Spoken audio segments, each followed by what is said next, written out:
2033 তো অনেক দূরে। আমরা আশা করব যে বর্তমান জনপ্রিয় সরকার আরো দ্রুত প্রকল্পটি বাস্তবায়ন করার জন্য উদ্যোগ গ্রহণ করবে।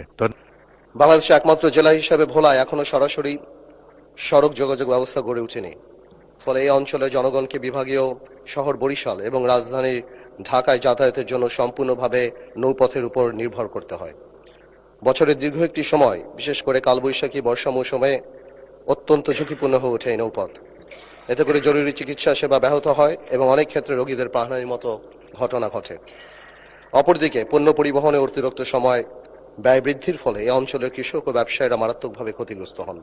ভোলার বিপুল প্রাকৃতিক গ্যাস, কৃষিজ উৎপাদন ও সামুদ্রিক সম্পদ জাতীয় অর্থনীতিতে পূর্ণাঙ্গভাবে কাজে লাগানোর জন্য উন্নত সড়ক যোগাযোগ অত্যন্ত জরুরি। উল্লেখ্য, ভোলা বরিশাল সেতু নির্মিত হলে ভোলা জেলার সাথে সারা দেশেরই সরাসরি সড়ক যোগাযোগ স্থাপিত হবে, যা দক্ষিণাঞ্চলের অর্থনৈতিক কাঠামোয় যুগান্তকারী পরিবর্তন সাধন করবে। একই সাথে এটি পায়রা বন্দর ও মোংলা বন্দরের সাথে কার্যকর সংযোগ স্থাপনের মাধ্যমে জাতীয় ও আঞ্চলিক বাণিজ্য সম্প্রসারণে গুরুত্বপূর্ণ ভূমিকা রাখবে। এছাড়া প্রাকৃতিক দুর্যোগ প্রবণ এই অঞ্চলে দ্রুত উদ্ধার ও ত্রাণ কার্যক্রম পরিচালনা, স্বাস্থ্যসেবা সম্প্রসারণ এবং পর্যটন শিল্পের বিকাশেও এই সেতু অপরিহার্য ভূমিকা পালন করবে। এমত অবস্থায় ভোলা বরিশাল সেতু নির্মাণের লক্ষ্যে জরুরি ভিত্তিতে প্রয়োজনীয় সমীক্ষা গ্রহণ এবং দ্রুত বাস্তবায়ন কার্যক্রম গ্রহণের কোনো বিকল্প নেই। বিষয়টি অত্যন্ত জরুরি ও জনগুরুত্বপূর্ণ। অতএব মাননীয় স্পিকার, আমি আপনার মাধ্যমে সংশ্লিষ্ট মাননীয় মন্ত্রীর দৃষ্টি আকর্ষণ করছি এবং অগ্রাধিকার ভিত্তিতে প্রয়োজনীয় কার্যকর ব্যবস্থার জোর গ্রহণ দাবি জানাচ্ছি। ধন্যবাদ স্পিকার।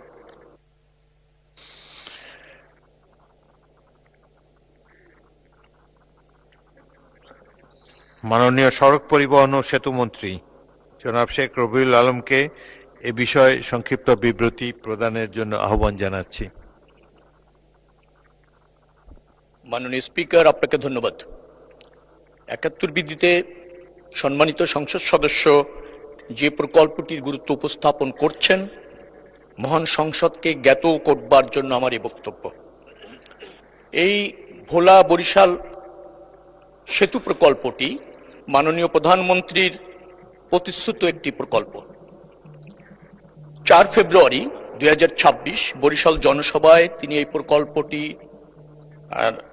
প্রতিশ্রুতি দেন। ইতিমধ্যে এই প্রকল্পটি ২০২২ থেকে ২০২৪ ২ বছরে সম্ভাব্যতা সমীক্ষা পরিচালনা শেষ হয়েছে। আপনার সমীক্ষা শেষে 10.876 কিলোমিটার দৈর্ঘ্য, 4 লেন বিশিষ্ট